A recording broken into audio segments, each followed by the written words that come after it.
Menantu Pahlawan Negara, Bab 251 sampai Bab 260. Bab 251 Keluarga Septio Provinsi Aste. Begitu mendengar suara itu, Ardika melihat wanita itu sambil mengerutkan keningnya. Dia merasa wanita itu sangat familiar. Sesaat kemudian, dia teringat bahwa wanita itu adalah wanita yang diselamatkan olehnya dari tangan komplotan kriminal saat menangkap Claudia. Sebelum dia datang ke showroom ini, kalau dia tidak salah ingat, kata Sigit nama wanita itu adalah Rahel Septio. Pemuda di samping Rahel mengamati Ardika sejenak.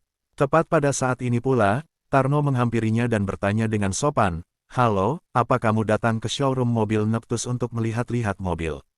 "Bukan." Pemuda itu menggelengkan kepalanya dan menunjuk Ardika, lalu berkata, "Aku sedang mencari seseorang."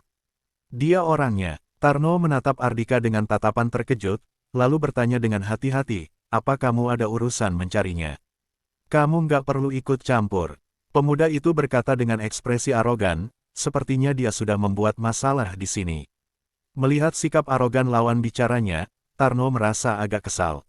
Dia berkata dengan acuh tak acuh, "Ini bukan urusanmu. Bagaimana kalau aku tetap mau ikut campur?" Pemuda itu berkata dengan sombong, "Nggak peduli masalah sebesar apapun yang dibuatnya di sini, hari ini aku tetap akan membawanya pergi." Tarno mendengus dingin dan berkata, "Aku nggak bisa mengambil keputusan. Tuan Rohan, kalau begitu, panggil dia keluar." Tanpa menunggu Tarno selesai berbicara, pemuda itu langsung menyelanya. Tiba-tiba, terdengar suara dengusan dingin. Sambil menekan-nekan wajahnya dengan kain yang dibalut es, Rohan berjalan menghampiri mereka. "Ternyata nyali pemuda sepertimu cukup besar juga, ya. Beraninya kamu ingin merebut orang dari tanganku. Coba kamu cari tahu, siapa di kota Banyuli yang berani merebut orang dari tangan Rohan." "Rohan," pemuda itu tertawa, lalu berkata, "Ah, aku nggak pernah dengar. Aku hanya tahu ada seseorang bernama Billy di dunia preman kota Banyuli. Selain itu, showroom mobil Neptus ini adalah miliknya. Keluarga kami adalah distributor dari setiap mobil di sini." Begitu mendengar ucapan pemuda itu, seolah-olah teringat akan sesuatu, ekspresi Rohan sedikit berubah. Tanpa dia sadari, dia sedikit membungkukkan badannya dan bertanya, "Maaf, kalau boleh tahu, Tuan adalah?" "Anggota keluarga Septio Provinsi Aste, Leander Septio." Pemuda itu menyebut namanya dengan santai. Duar, seolah-olah disambar petir di siang bolong, ekspresi Rohan langsung berubah drastis.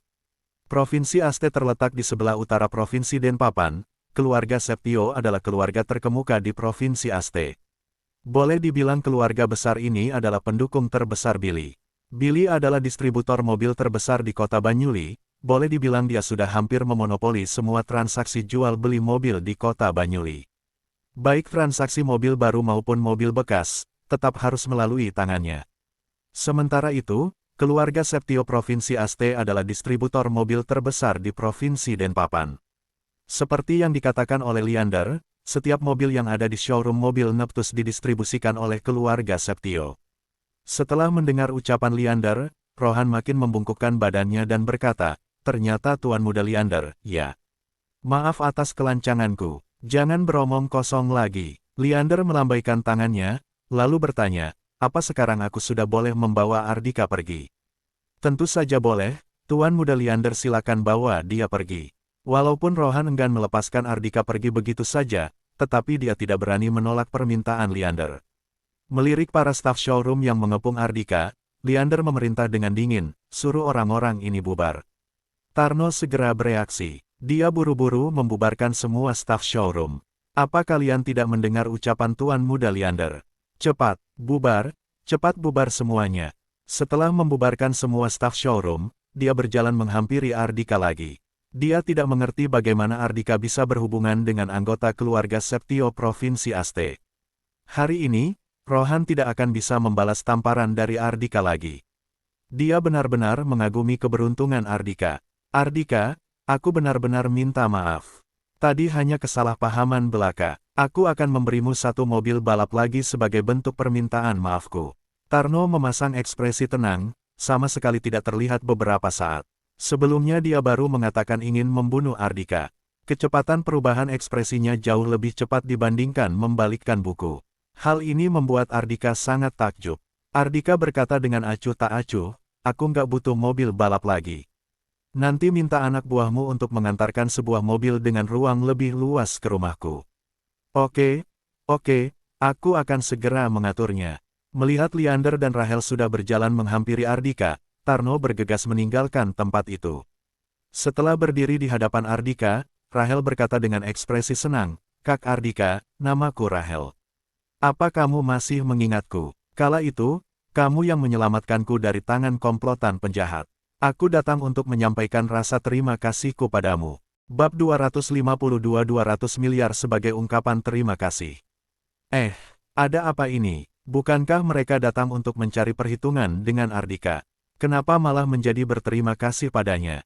Kapan idiot itu menyelamatkan nona keluarga Septio Provinsi Aste? Aku benar-benar kesal setengah mati. Kalau tahu begitu, aku nggak akan menunjukkan jalan kepada mereka. Begitu mendengar ucapan Rahel, Wisnu dan dua orang lainnya yang berdiri tidak jauh dari mereka hampir memuntahkan darah. Mereka benar-benar kelelahan menunjukkan jalan kepada dua saudara dari keluarga Septio Provinsi Aste itu. Namun, ternyata mereka malah membawa dewa penyelamat bagi Ardika. Hal yang lebih membuat mereka iri adalah Ardika telah menjalin hubungan dengan keluarga Septio Provinsi Aste. Idiot itu sangat ahli dalam membuat sensasi dengan mengandalkan kekuatan dan kekuasaan orang lain. Setelah menjalin hubungan dengan keluarga Septio Provinsi Aste, dia pasti akan makin menjadi-jadi. Di sisi lain, menatap wajah polos dan mata cerah Rahel, selain merasa senang sudah menyelamatkan wanita itu, Ardika tidak memiliki pemikiran lain. Orang lain iri padanya karena menjalin hubungan dengan keluarga Septio Provinsi Aste. Namun, baginya keluarga Septio Provinsi Aste bukanlah apa-apa. Kak Ardika, aku benar-benar sangat berterima kasih padamu. Kala itu, aku sudah putus asa. Untung saja, kamu muncul tepat waktu. Saat itu, aku merasa kamu adalah orang yang paling hebat di dunia ini. Rahel menatap Ardika dengan senyuman manis dan tatapan penuh keakraban. Walaupun dia sudah terbebas dari komplotan penjahat itu 2 hari, tetapi setiap malam dia selalu terbangun karena mimpi buruk itu. Hanya dengan memikirkan Ardika, dia baru bisa tenang kembali. Baginya, Ardika adalah sosok pahlawan dalam hidupnya. Melihat wajah wanita itu memerah, Ardika berkata dengan nada bercanda, kamu jangan sampai menyukaiku, ya. Aku sudah punya istri. Kemudian, dia berkata dengan serius, kedepannya, kamu harus lebih berhati-hati. Nggak mungkin setiap kali kamu bisa bertemu denganku. Ternyata Kak Ardika sudah menikah, ya. Kilatan kekecewaan melintas di mata Rahel. Nada bicara penuh kekecewaan itu terdengar oleh Leander dengan jelas. Dia mengerutkan keningnya dan berkata, Tuan Ardika, kali ini aku membawa adikku menemuimu untuk mengucapkan terima kasih secara langsung kepadamu. Kalau ada materi yang kamu butuhkan, silakan beritahu aku. Aku pasti akan memenuhinya. Kak, apa yang kamu bicarakan? Kak Ardika bukan orang yang matre. Lagi pula, dia pasti nggak kekurangan uang. Rahel masih mengingat dengan jelas, kala itu hanya dengan perintah dari Ardika, ratusan pesawat nirawak muncul di depan pintu klinik. Selain itu, ada Jessica, sosok wanita yang sangat cantik dan sangat penurut padanya mengikutinya dari belakang. Leander berkata, Rahel, aku sudah melakukan penyelidikan. Tuan Ardika adalah menantu keluarga kaya kelas 2 kota Banyuli. Kalau dia nggak kekurangan uang, kenapa dia harus mengandalkan keluarga istrinya? Walaupun nada bicara Leander biasa saja seolah sedang menyatakan sebuah kebenaran, tetapi aura arogan yang sudah mendarah daging dalam diri pemuda itu terpancar keluar, sehingga membuat Ardika tidak nyaman. Ardika berkata dengan acuh tak acuh, aku nggak kekurangan uang. Aku juga nggak perlu ungkapan terima kasih darimu. Selesai berbicara, dia langsung membuka pintu mobil dan masuk ke dalam mobil. Leander mendengus dan berkata, mobil saja kamu harus minta dari orang lain, tapi kamu malah bilang kamu nggak kekurangan uang. Apa kamu pikir aku bisa mempercayai ucapanmu? Tadi, dia mendengar dengan jelas bahwa setelah dia membantu Ardika menyelesaikan masalah dengan Rohan, Ardika meminta sebuah mobil dari Tarno. Dalam lubuk hatinya, dia beranggapan Ardika tidak hanya kekurangan uang, tetapi juga suka mengincar keuntungan dari orang lain. Walaupun sekarang Ardika sedang mengendarai sebuah mobil Maserati Quattroporte bernilai lebih dari 4 miliar, tetapi dia merasa istri Ardika yang merupakan manajer umum grup Agung Makmur itu yang membelinya. Seorang menantu benalu pasti tidak memiliki kedudukan di dalam rumah, jadi dia hanya bisa memamerkan mobil balap istrinya. Selain itu, dia juga merasakan adiknya yang polos ini sudah mulai memendam perasaan pada Ardika. Kalau adiknya dimanfaatkan oleh Ardika, kelak pasti akan membawa masalah besar.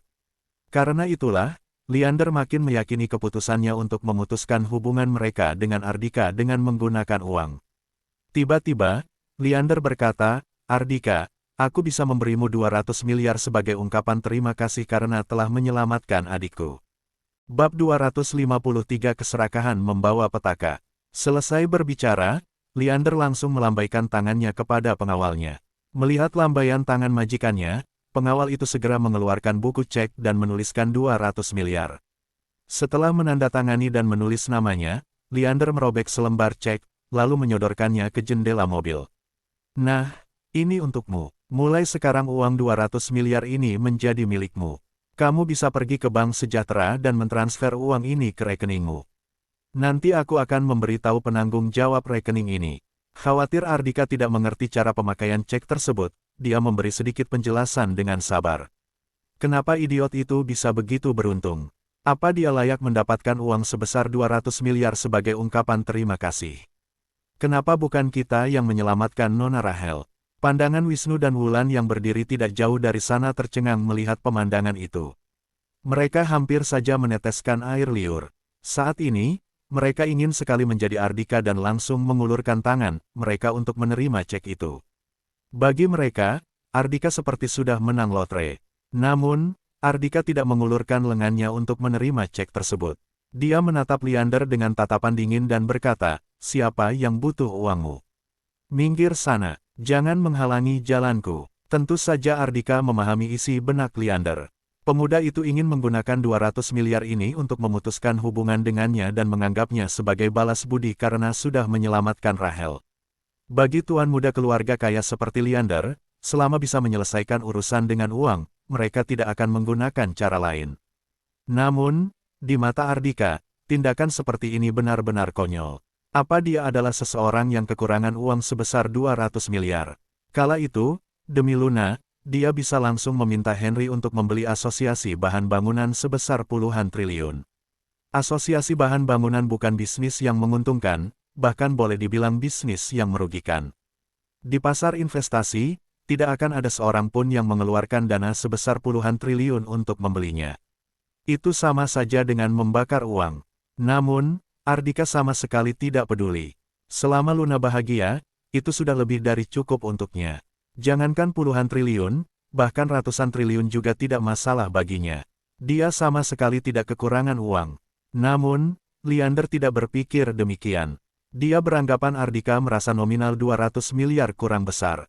Menantu benalu keluarga Bagasita ini beranggapan 200 miliar kurang besar. Hal ini sama saja dengan orang yang penghasilan per bulannya hanya sekitar 6-10 juta menganggap uang puluhan juta atau miliaran masih kurang besar. Apa kamu merasa kurang besar? Kalau begitu, tambahkan 400 miliar lagi, kata Leander sambil melirik pengawalnya. Dalam sekejap, 2 lembar cek dengan total 600 miliar disodorkan ke hadapan Ardika.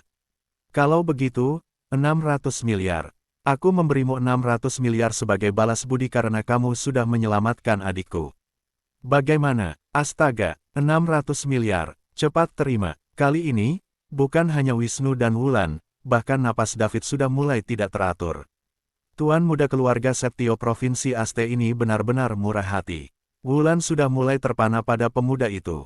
Namun, Ardika tetap tidak mengulurkan tangannya untuk menerima cek itu. Tanpa mengucapkan sepatah kata pun, dia mulai menyalakan mesin mobilnya. 600 miliar masih tidak cukup. Biarpun ingin mendapat keuntungan besar, ini juga sudah terlalu berlebihan. Leander berkata dengan nada agak kesal, "Ardika, kamu pernah mendengar pepatah keserakahan membawa petaka, kan? Biarpun keluarga Septio Provinsi Aste kaya raya, tetap ada batasannya. Sekarang terakhir kali aku menambahkan penawaran untukmu. Aku akan memberimu 2 triliun. Selama kamu menerimanya, kita nggak saling berutang lagi. Aku akan segera menyerahkan ceknya padamu." "Kak, kamu jangan keterlaluan. Kak Ardika bukan orang seperti itu."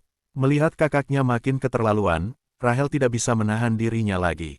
Dia memelototi kakaknya dengan mata bulat indahnya. Rahel tidak peduli Leander memperlakukan orang lain seperti ini. Namun, Ardika adalah orang yang menyelamatkannya dari cengkeraman orang jahat. Dalam lubuk hatinya, Ardika adalah pahlawannya.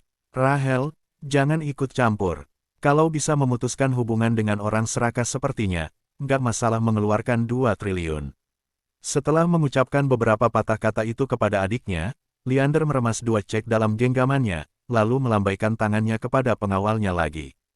Tuliskan cek sebesar 2 triliun. Akhirnya, Ardika mendongak dan mengalihkan pandangannya ke arah Leander. Bab 254 Bell Showroom untukku. Kenapa? Kali ini sudah cukup. Leander mengira akhirnya Ardika sudah puas. Dia mencibir dan berkata, tapi, kamu harus berjanji padaku terlebih dahulu.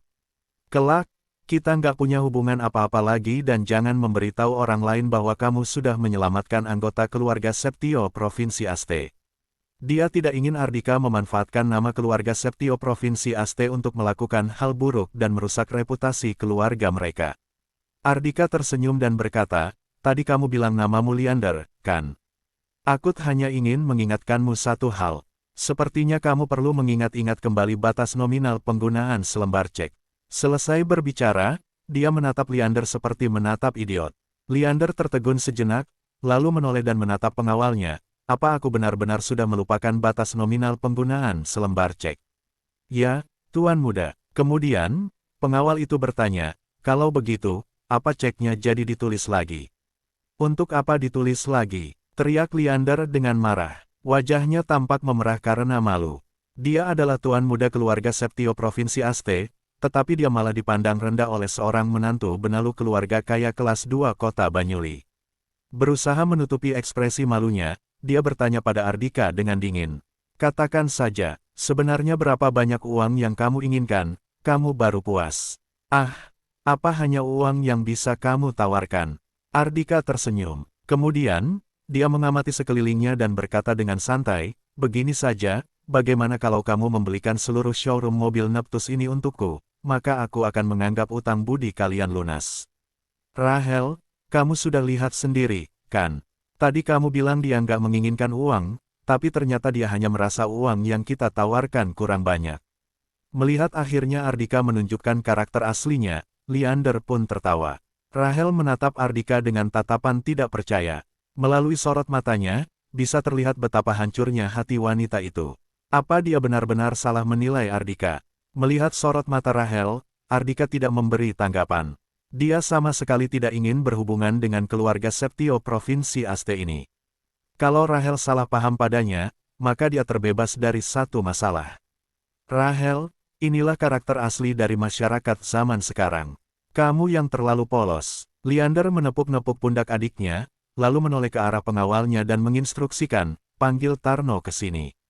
Tak lama kemudian, Tarno menghampiri Leander dengan perasaan gelisah. Leander berkata dengan terus terang, aku ingin membeli showroom mobil Neptus, lalu memberikannya kepada Ardika. Berapa harganya? Begitu mendengar ucapan Leander, Wisnu dan 2 orang lainnya hampir terjatuh ke lantai. Astaga, idiot itu benar-benar beruntung. Terutama Wulan. Dia ingin sekali menerjang ke hadapan Leander dan menawarkan dirinya untuk menjadi wanita pria itu. Tarno juga melirik Ardika dengan sorot mata terkejut, lalu menoleh dan berkata, Tuan Muda Leander, paling sedikit nilai showroom mobil Neptus ini sebesar puluhan triliun. Selain itu, apa mungkin Billy akan menjualnya? Tentu saja tidak mungkin. Leander juga agak tercengang. Puluhan triliun, ya, melihat pemuda itu tercengang, Ardika tersenyum dan bertanya, kenapa? Apa Tuan Muda Leander bahkan nggak bisa mengeluarkan uang sebesar 20 triliun? Omong kosong apaan yang kamu bicarakan? Keluarga Septio Provinsi Aste nggak kekurangan uang. Apa artinya 20 triliun? Kata Leander dengan marah. Bagi keluarga Septio Provinsi Aste, 20 triliun bukan angka yang besar. Namun, kalau mengeluarkan uang sebanyak itu sekaligus untuk membeli showroom mobil Neptus, lalu memberikannya kepada Ardika, dia pasti tidak bisa melakukannya. Sambil memelototi Ardika, Leander berkata, aku akan mendiskusikan hal ini kepada keluargaku terlebih dahulu. Bagaimana mungkin pemuda yang sudah terbiasa menundukkan orang lain dengan uang seperti Leander mengakui kekalahannya pada Ardika? Oh, ternyata Tuan Muda Liander nggak bisa mengambil keputusan, ya. Kalau begitu, setelah kamu selesai mendiskusikannya kepada keluargamu, baru datang temui aku lagi. Selesai berbicara, tiba-tiba ekspresi Ardika berubah menjadi muram. Sekarang, silakan minggir sana. Beraninya kamu menyuruhku minggir, kata Liander dengan marah. Dia tetap menghalangi mobil Ardika. Malas beromong kosong dengannya lagi, Ardika langsung menginjak pedal gas. Brum, tiba-tiba, terdengar deru mesin mobil balap yang sangat keras. Dalam sekejap mobil tersebut mulai melaju ke depan. Bab 255 bergegas ke rumah sakit. Ah, saking terkejutnya, Liander berteriak dengan keras dan melompat ke samping. Dengan ekspresi pucat, dia menoleh dan mendapati mobil Ardika masih berada di tempat semula. Dasar sialan, dia hanya menggertakku, bukan benar-benar melajukan mobilnya ke arahku. Umpatnya dalam hati, pertahanan mentalmu cukup lemah. Setelah melontarkan satu kalimat itu, Ardika menaikkan kaca mobilnya. Kemudian, Maserati Quattroporte berwarna perak itu seperti berubah menjadi seekor serigala putih dan melesat pergi. Dasar sialan, dasar sialan. Liander mengentakkan kakinya dengan kesal. Namun, dia tidak bisa melakukan apa-apa terhadap Ardika. Setelah memaki beberapa patah kata di tempat, dia langsung masuk ke dalam mobilnya dengan marah. Sesaat kemudian, rombongan mobil dua bersaudara keluarga Septio pun meninggalkan showroom mobil Neptus. Menurut kalian, apa penyakit idiot itu kumat lagi? Dia nggak hanya menolak penawaran uang dari Tuan Muda Liander dan berlagak suci, dia juga sudah menyinggung Tuan Muda Liander. Awalnya, dia punya kesempatan bagus untuk membangun relasi dengan keluarga Septio, tapi dia malah menyia-nyiakan kesempatan itu begitu saja. Dasar bodoh. Baguslah kalau dia bodoh. Kalau sampai dia membangun relasi dengan keluarga Septio, kita pasti akan sial. Setelah puas mengejek Ardika beberapa patah kata, Wisnu dan dua orang lainnya juga meninggalkan showroom. Di luar showroom mobil Neptus, Ardika sudah bertemu dengan Handoko yang baru kembali dengan mengendarai Ferrari 488 barunya. Handoko memberhentikan mobilnya di samping mobil Ardika, lalu menurunkan kaca mobilnya dan bertanya, "Kak Ardika, apa kita harus pulang sekarang?" Walaupun dia sudah mengendarai mobil barunya beberapa putaran, tetapi dia masih belum puas. "Aku akan membawa mobil ini kepada Luna terlebih dahulu. Kamu bersenang-senang saja sendiri. Ingat, hati-hati di jalan dan jangan pamer. Apa kamu mengerti?" Ardika tahu kalau adik iparnya belum puas, pemuda itu pasti enggan pulang ke rumah. "Aku mengerti, Kak Ardika. Aku mencintaimu." Setelah berteriak dengan senang dan penuh semangat, Handoko langsung mengendarai mobil balapnya pergi. Dasar bocah ini, apa perlu sesenang itu? Ardika menggelengkan kepalanya, lalu mengendarai mobilnya dengan santai menuju ke Grup Agung Makmur. Namun, saat masih dalam perjalanan menuju ke Grup Agung Makmur, Ardika menerima panggilan telepon dari Luna. Wulan menghabiskan lebih banyak uang memasang pengeras suara kualitas terbaik untuk Maserati Quattroporte ini. Sekarang Ardika yang merasakan manfaatnya. Dia menekan layar untuk menjawab panggilan telepon itu. Begitu panggilan telepon terhubung, suara manis Luna terdengar dengan sangat jelas. "Ardika, di mana kamu sekarang?" Ardika tersenyum dan berkata, "Sayang, sekarang aku sedang dalam perjalanan menuju ke perusahaanmu dan membawakan hadiah spesial untukmu." Selera Wulan dalam memilih mobil cukup bagus. Luna pasti akan menyukai Maserati Quattroporte ini, seharusnya suasana hatinya yang buruk karena Audi A4 miliknya dihancurkan bisa membaik. "Hadiah apa?" Setelah melontarkan pertanyaan singkat itu, Luna berkata, "Jangan bicarakan tentang hadiah dulu.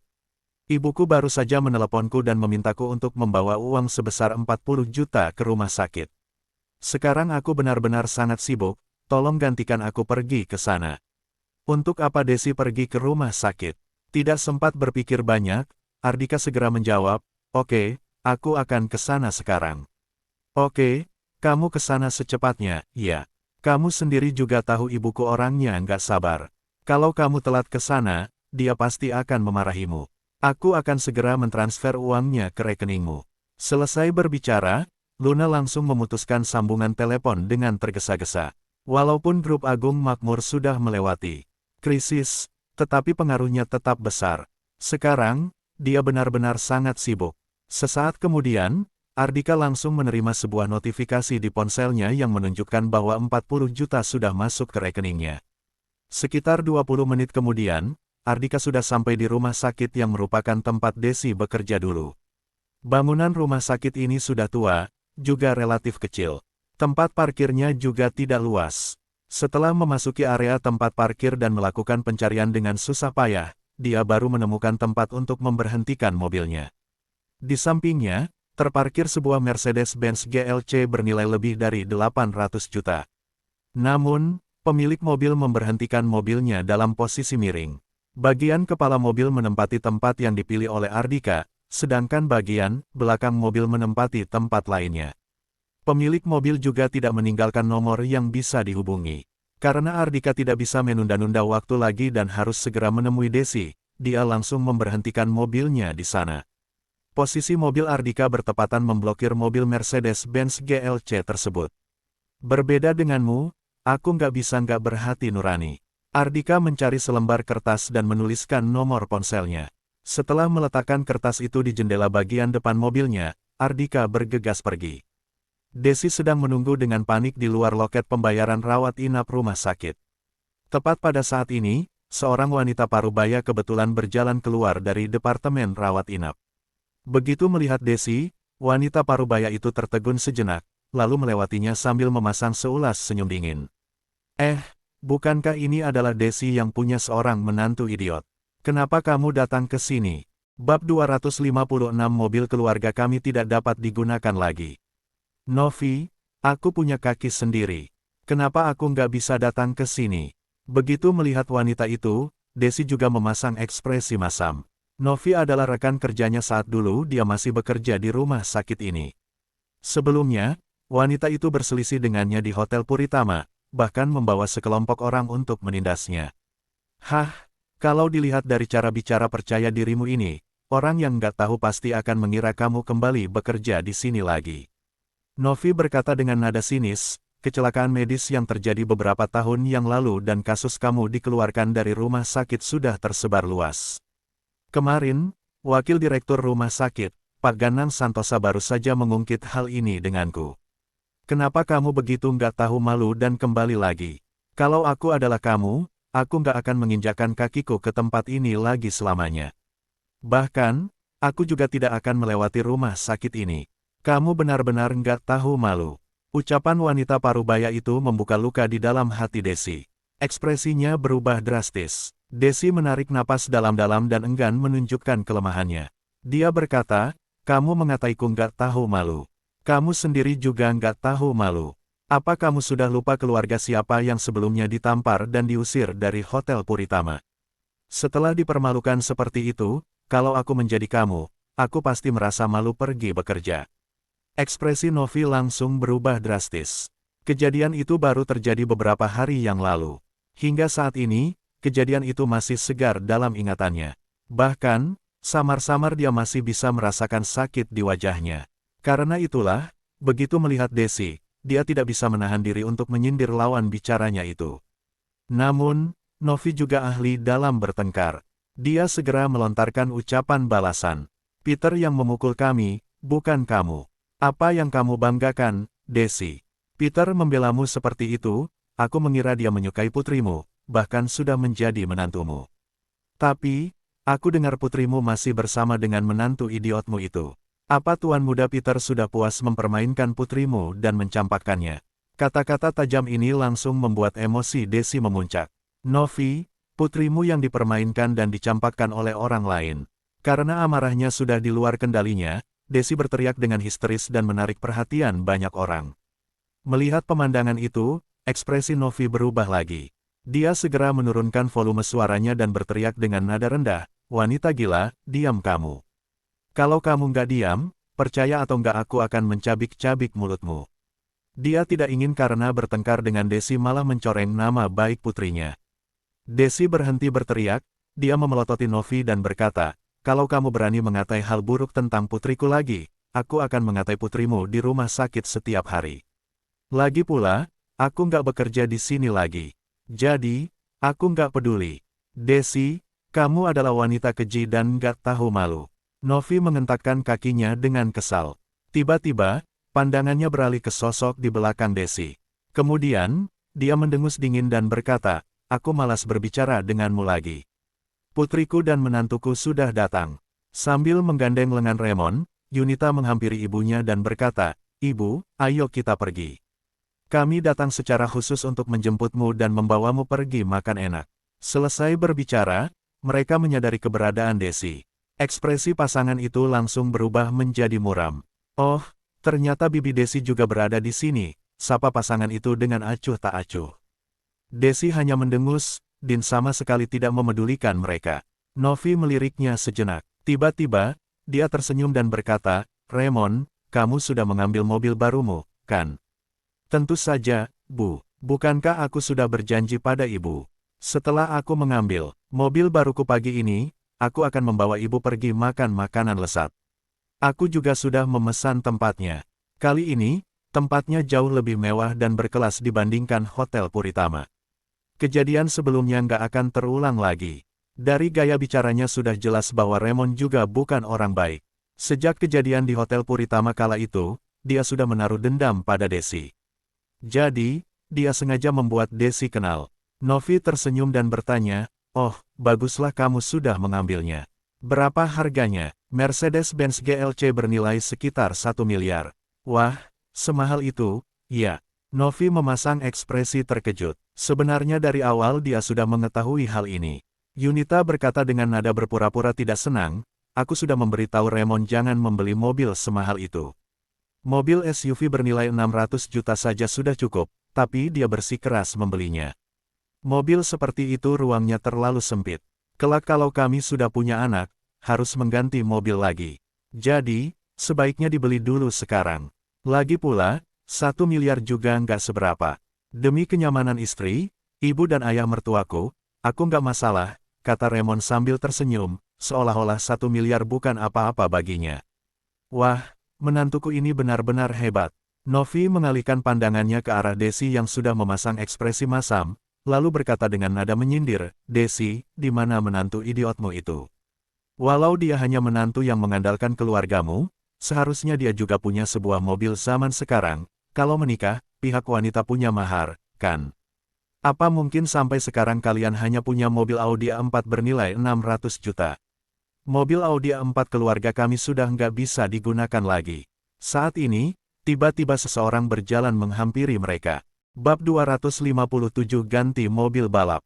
"Ardika, apa kamu bisa mati kalau nggak berbicara?" teriak Desi sambil mengentakkan kakinya dengan kesal. Dia benar-benar kesal setengah mati mendengar ucapan Ardika. Novi sekeluarga sedang memamerkan Mercedes-Benz baru bernilai 1 miliar dan mengejek mereka hanya memiliki Audi A4 yang bernilai 600 juta. Hanya karena ini saja, Desi sudah sangat kesal dan malu. Saat ini, Ardika malah tiba-tiba muncul dan mengatakan Audi A4 keluarga mereka sudah tidak dapat digunakan lagi. Bukankah sama saja dengan memperburuk situasi?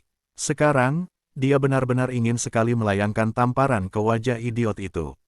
"Astaga! Satu-satunya mobil keluarga kalian sudah nggak bisa digunakan lagi."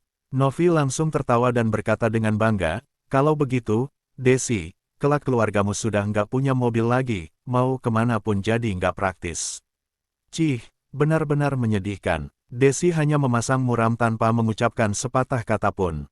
Apa yang Novi katakan adalah fakta, dia tidak bisa menyangkalnya. Uang sebesar 2 miliar yang tersisa sudah diberikan kepada Victor dan digunakan untuk berjudi. Untuk sementara waktu ini, mereka benar-benar tidak mampu membeli mobil lagi. "Siapa bilang kelak keluarga kami nggak punya mobil lagi?" Tiba-tiba Ardika berkata, "Kalau mobil lama sudah nggak bisa digunakan lagi, tentu saja ganti mobil baru."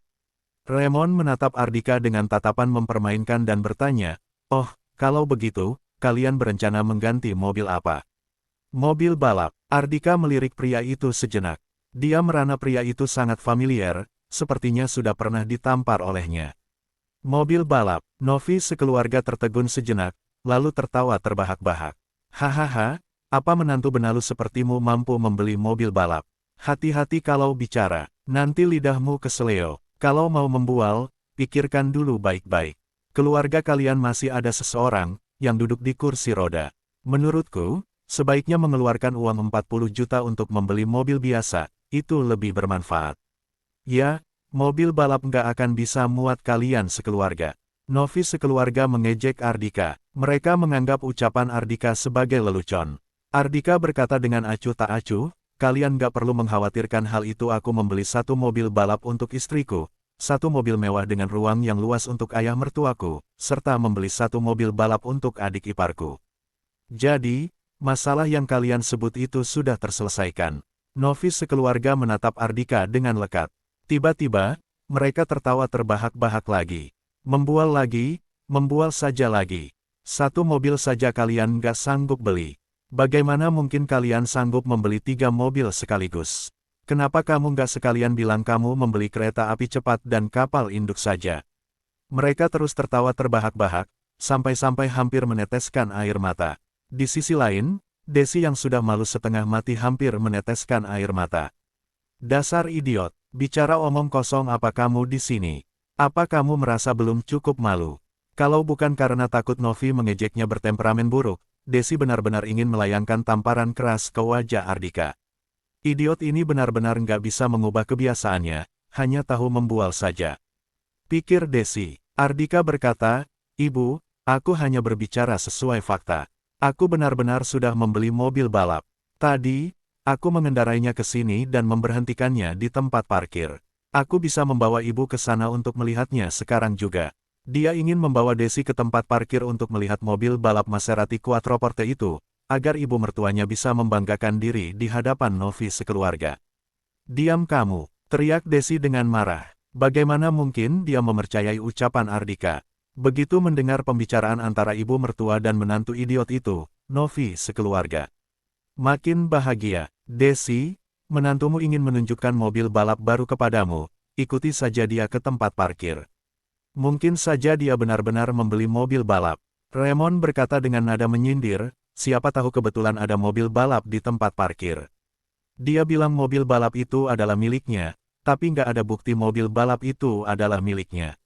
Ayo kita pergi. Desi tidak tahan dipermalukan lebih lama lagi. Dia langsung menarik Ardika pergi. Kenapa kalian sudah pergi? Merusak kesenanganku saja. Novi mengangkat kepalanya dengan bangga. Kemudian, dia berkata kepada putrinya dan menantunya, ayo kita pergi makan enak. Hari ini aku benar-benar sangat senang. Aku ingin makan banyak. Setelah Novi selesai berbicara, satu keluarga itu langsung berjalan menuju ke tempat parkir. Aku akan mengendarai mobil ke sini, sebelumnya aku juga yang mengendarainya ke sini, kata Yunita dengan senang dan berjalan menuju ke mobilnya. Pantas saja mobil itu terparkir miring, ternyata dia yang memarkirkan mobil. Begitu sampai di depan mobilnya, Yunita tercengang. Sayang, mobil kita sudah diblokir oleh mobil balap di samping, pintu kursi pengemudi nggak bisa dibuka. Bab 258 Kenapa kedengarannya seperti suara Ardika? Yunita langsung berteriak dengan keras, siapa? Siapa yang sengaja memarkir mobil sembarangan seperti ini dan memblokir mobil kami? Mengendarai mobil balap saja sudah hebat, hah? Begitu orang-orang yang kebetulan lewat di tempat itu melihat posisi parkir mobil Yunia, mereka langsung melirik wanita itu dengan sorot mata seolah melihat orang gila, lalu pergi. Raymond juga datang melihat posisi parkir mobil mereka sejenak. Dasar bodoh, umpat pria itu dalam hati. Dia buru-buru menghentikan Yunita. Jangan berteriak lagi, kamu sendiri yang memarkirkan mobil dalam posisi miring. Tadi, aku sudah bilang aku saja yang memarkirkan mobil, tapi kamu malah bersikeras mau memarkirkan mobil sendiri. Tadi, begitu keluar dari mobil, dia langsung pergi membeli rokok. Jadi, dia sama sekali tidak menyadari istrinya memarkirkan mobil dalam posisi miring seperti ini. Raymond, kenapa kamu malah menyalahkanku? Jelas-jelas mereka yang memarkirkan mobil memblokir mobil kita. Karakter Yunita sama seperti ibunya. Dia langsung mencubit suaminya dengan kesal. Sudah cukup, Raymond berteriak dengan nada rendah, sudah kubilang kamu yang memarkirkan mobil dalam posisi miring. Kedua mobil di sisi kanan dan sisi kiri mobil kita terparkir dalam garis masing-masing. Biarpun kamu mencari pemilik mobilnya, tetap kita yang akan disalahkan. Dia benar-benar tidak bisa berkata-kata. Istri bodohnya itu memberhentikan mobil mereka dalam posisi miring sampai-sampai menempati tempat parkir 3 mobil. Sekarang, kedua sisi mobil mereka sudah diblokir oleh mobil lainnya. Bukan hanya pintu kursi pengemudi saja yang tidak bisa dibuka, pintu kursi penumpang samping pengemudi juga tidak bisa dibuka. Raymond mengelilingi mobil mereka satu putaran. Setelah melihat-lihat sejenak, dia mendapati ada sebuah kertas yang ditinggalkan di kaca depan mobil Maserati. Untung saja pemilik mobil ini sengaja meninggalkan nomor ponselnya. Raymond mengambil secarik kertas itu, lalu menghubungi nomor yang tertera di atasnya. Halo, begitu panggilan telepon tersambung, suara Ardika langsung terdengar dari ujung telepon. Halo, Tuan, mobil Maserati itu adalah milikmu, iya. Tolong geser mobilmu sebentar. Oke, tunggu aku beberapa menit. Aku masih ada urusan di sini. Tunggu, Tuan, suaramu. Aneh, kenapa kedengarannya seperti suara Ardika? Tiba-tiba, ekspresi terkejut terlukis jelas di wajah Raymond. Ardika, Novi meludah dan berkata, Raymond, kamu pasti salah dengar. Bagaimana mungkin idiot itu? Yunita mendengus dan berkata dengan nada meremehkan, ya, dia hanyalah pecundang. Kalau dia benar-benar mampu membeli mobil balap, aku akan memakan ban mobil. Sepertinya aku memang salah dengar. Raymond buru-buru berkata, halo, Tuan, apa kamu bisa cepat sedikit? Kami sedang buru-buru mau pergi makan.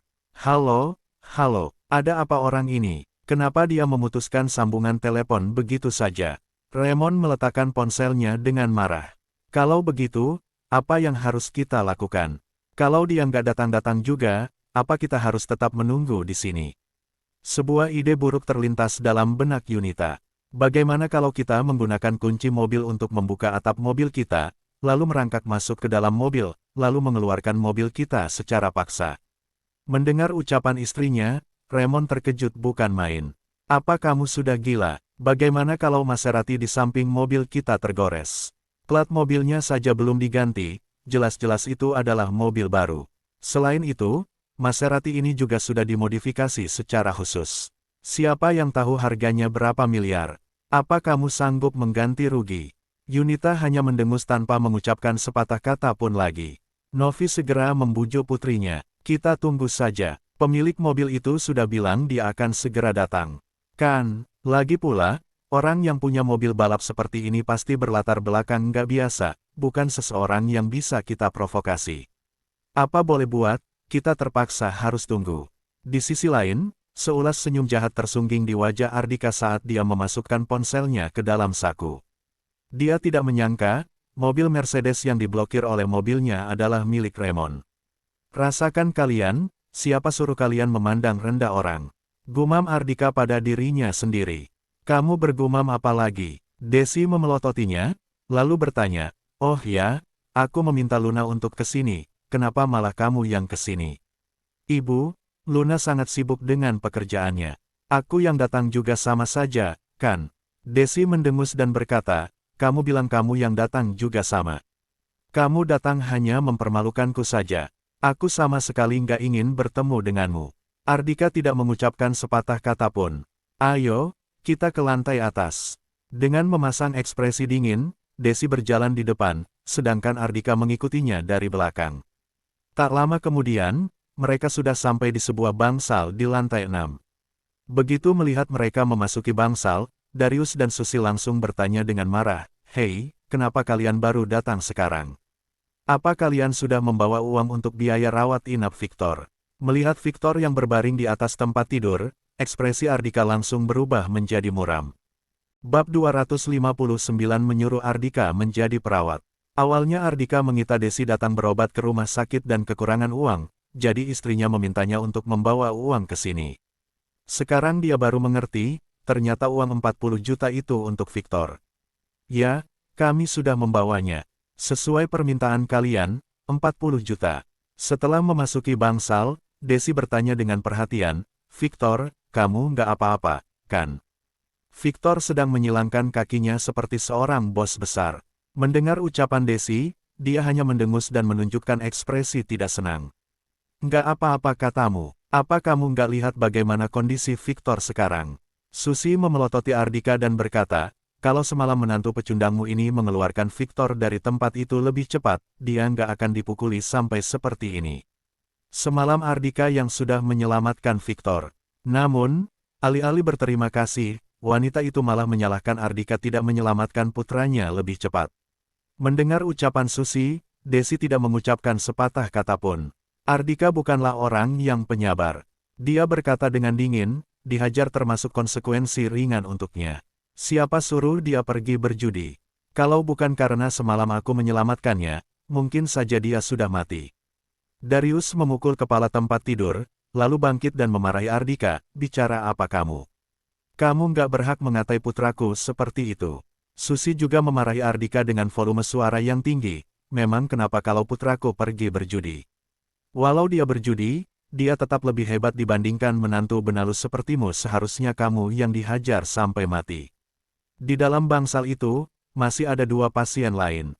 Begitu mendengar ucapan Susi, keluarga 2 pasien itu melemparkan sorot mata meremehkan ke arah Ardika. Desi tidak tahan melihat sorot mata seperti itu, dia buru-buru menarik lengan Ardika. Apa kamu nggak bisa diam saja? Apa kamu bisa mati kalau nggak berbicara? Ardika menarik napas dalam-dalam baru bisa menahan amarah yang bergejolak dalam hatinya. Keluarga Victor, pasien yang menempati ranjang 34, sudah saatnya membayar biaya pengobatan rumah sakit. Deposit yang kalian bayar sebesar 2 juta semalam sudah habis digunakan. Saat ini, seorang suster berjalan memasuki bangsal dengan membawa beberapa lembar dokumen. Desi langsung mengambil dokumen tersebut dan memasukkannya ke dalam genggaman Ardika, lalu mendorongnya dan berkata, cepat bayar biaya pengobatan Victor di loket pembayaran. Tanpa mengucapkan sepatah kata pun, Ardika langsung keluar dari bangsal. Setelah membayar biaya pengobatan sebesar 40 juta di loket pembayaran, Ardika kembali ke bangsal. Namun, dia mendapati Darius dan Susi sudah tidak berada di dalam bangsal. Ardika menghampiri ibu mertuanya dan bertanya, "Ibu, di mana orang tuanya?" Desi memasang ekspresi masam dan berkata, "Mereka sudah pulang ke rumah dan memintaku untuk menjaganya di sini." Alih-alih menjaga putra mereka, Darius dan Susi meminta Desi yang menjaga putra mereka. Tindakan mereka ini sama saja menjadikan Desi sebagai perawat gratis putra mereka. Bahkan, biaya rawat inap putra mereka juga dibayar oleh keluarga Desi. Aku sudah tanya pada dokter. Dokter bilang paling nggak Victor harus dirawat inap di rumah sakit selama 10 hari hingga setengah bulan. Selama dia dirawat inap di rumah sakit, harus ada seseorang yang menjaganya selama 24 jam. Bagaimana ini? Jaki sudah duduk di kursi roda, Handoko juga sedang libur dan berada di rumah. Aku juga harus menjaga mereka. Desi benar-benar tidak tahu apa yang harus dia lakukan. Dia menatap Victor yang berbaring di atas tempat tidur dan berkata, "Victor, bagaimana kalau kamu mempekerjakan seorang perawat profesional?" Victor yang sedang fokus bermain permainan di ponselnya berkata tanpa mendongak, "Desi, aku dengar. Biaya mempekerjakan seorang perawat ratusan ribu per harinya. Apa kamu yang mengeluarkan biaya itu?" Desi langsung menganggukkan kepalanya dan berkata, "Ya, kami yang mengeluarkan biaya itu." Dia masih mampu mengeluarkan uang untuk mempekerjakan perawat sambil mengeluarkan ponselnya. Dia berkata, "Victor, kamu sudah setuju, kan? Aku akan segera menghubungi perawat." "Tunggu, siapa bilang aku setuju?" Victor langsung menghentikannya, lalu tersenyum dan berkata, "Aku nggak suka berhubungan dengan orang asing. Kalau mempekerjakan perawat, aku akan kesulitan memerintahnya. Aku ingin keluarga kalian yang menjagaku, membuang air kecil dan membuang air besarku."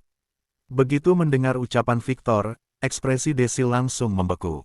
Walaupun Victor dihajar hingga babak belur, tetapi dia tetap bisa turun dari tempat tidur. Dia malah meminta orang lain untuk membuang air kecil dan membuang air besarnya, jelas-jelas dia berniat untuk mempersulit Desi sekeluarga. "Kenapa, Desi? Kamu nggak bersedia?" "Iya. Oke, aku juga nggak akan menindas wanita tua sepertimu." Victor menunjuk Ardika, mencibir dan berkata, "Kalau nggak, suruh menantumu saja yang menjagaku. Dia masih muda dan kuat. Seharusnya bukan masalah besar kalau menjagaku 10 hari hingga setengah bulan." Bab 260 orang jahat dihadapi oleh orang jahat juga. Kejadian Ardika menamparnya di tempat perjudian semalam masih segar dalam ingatannya. Hal ini terus berputar-putar dalam pikirannya. Setelah menemukannya, Darius dan Susi juga menceritakan padanya betapa arogan Ardika dan betapa Ardika memandang rendah mereka. Victor sengaja menunjuk Ardika menjadi perawatnya jelas-jelas untuk mempermalukan Ardika. Dia berkata dengan gigi terkatup dan ekspresi bangga, Ardika, bukankah kamu berlagak hebat di hadapan orang tuaku? 10 hari hingga setengah bulan berikutnya, kamu yang menjaga dan melayaniku. Kamu harus menuruti semua perintahku. Ardika berkata dengan dingin, bermimpi saja kamu. Dia ingin sekali memukul pria tidak tahu diri itu sampai mati. Tepat pada saat ini, Desi tiba-tiba berkata, Ardika, bagaimana kalau kamu yang menjaga Victor? Nada bicaranya tidak seperti sedang memerintah Ardika. Dia seolah-olah juga enggan mengucapkan kata-kata seperti itu. Namun, dia juga tidak punya pilihan lain lagi. Kalau bukan Ardika yang melakukannya, bagaimana mungkin dia sendiri yang melakukannya? Ardika, kamu sudah dengar sendiri, kan? Itu adalah perintah dari ibu mertuamu. Apa kamu berani membantahnya? Seulas senyum dingin tersungging di wajah Victor. Dia tahu dengan temperamen buruk Ardika, pria itu pasti tidak bersedia melayaninya. Namun, dia juga sudah tahu kelemahan Ardika adalah lunas sekeluarga. Kebetulan sekali, Desi sudah jatuh dalam cengkeraman keluarganya. Bersedia atau tidak, Ardika tetap harus menyetujui permintaannya. Keluarga dua pasien lainnya menatap Ardika dengan tatapan simpati. Menantu yang mengandalkan keluarga istri seperti Ardika benar-benar tidak memiliki kedudukan apapun, bahkan sampai-sampai harus menjadi pelayan orang lain. Melihat ekspresi bangga Victor, tiba-tiba Ardika tertawa dan berkata, kamu benar-benar mau aku yang menjagamu, kan? Oke, aku nggak bersedia, tapi pasti ada orang yang bersedia. Selesai berbicara, dia berjalan keluar dari bangsal tanpa menoleh ke belakang. Setelah sampai di balkon ujung koridor, Ardika mengeluarkan ponselnya dan menelepon Tarno. Ardika, ya ampun, kamu nggak perlu repot-repot meneleponku. Tarno berkata dengan nada menyanjung, mobil pesananmu sudah aku atur untuk diantarkan ke rumahmu. Apa masih ada hal lain yang bisa kubantu? Kini Ardika sudah menjalin hubungan dengan keluarga Septio Provinsi Aste. Begitu Ardika meninggalkan showroom mobil Neptus, Tarno langsung memerintahkan anak buahnya untuk mengantarkan mobil pesanan Ardika ke rumahnya. Aku nggak punya nomor telepon Alvaro. Tolong beritahu dia untuk datang ke rumah sakit yang sudah kukirim alamatnya kepadamu. Tarno bertanya dengan hati-hati, oh, ada urusan apa kamu mencari Alvaro? Ardika berkata dengan acuh tak acuh, jangan khawatir. Kali ini aku bukan mencari masalah dengannya, aku hanya membutuhkan bantuan kecil darinya. Setelah mendengar ucapan Ardika, Tarno baru merasa lega. Dia langsung menepuk-nepuk dadanya dan berkata, oke, aku akan segera menghubunginya. Dia pasti bersedia membantumu dengan senang hati. Setelah memutuskan sambungan telepon, Ardika bergumam pada dirinya sendiri, orang jahat dihadapi oleh orang jahat juga. Bagi orang tidak tahu diri seperti Victor, orang yang paling ditakutinya adalah seseorang seperti Alvaro. Karena Desi, dia tidak bisa memberi pelajaran kepada Victor secara pribadi. Dia hanya bisa memberi pelajaran kepada bocah itu melalui Alvaro. Desi, beberapa tahun yang lalu kamu sudah dikeluarkan dari rumah sakit ini. Kamu sudah mencoreng reputasi rumah sakit. Beraninya kamu datang lagi. Saat Ardika berjalan melewati koridor menuju ke bangsal, dia mendengar ucapan ini. Sontak saja dia langsung mengerutkan keningnya. Banyak orang yang berkerumun di luar bangsal yang ditempati oleh Victor. Baik keluarga pasien maupun staf medis menjulurkan kepala mereka ke dalam bangsal. Di dalam bangsal, seorang pria parubaya berkacamata dan botak sedang berdiri di hadapan Desi dengan aura mendominasi. Ganang, aku datang ke rumah sakit ini untuk menjaga pasien. Nggak ada hubungannya dengan aku dikeluarkan dari rumah sakit ini beberapa tahun yang lalu. Wajah Desi memerah, dia memelototi Ganang yang sedang berdiri di hadapannya itu.